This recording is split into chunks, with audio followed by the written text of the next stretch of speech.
We have vacant homes that are dilapidating. We walk by them every day. We have all this opportunity directly across the street from Carver. There has to be a way for us to connect what we're doing in our classrooms to the real world.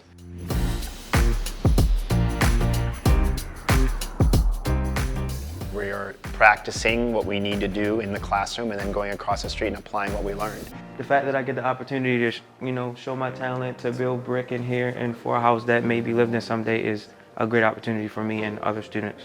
ADT has been an incredible partner. What a gift of an opportunity to have a company that is a storied company like ADT. They're originally based and founded in Baltimore. So the ideal pathway for these students would be, to provide the training that they need so that when they go through an actual job interview process, they have all these additional skills they can add to their resume. The troubleshooting, the interview skills, everything else that we've done, which will give them a leg up on some of the other candidates that we hire. It really has been good. Having somebody that motivates you and somebody that believes in you makes you want to do better for yourself.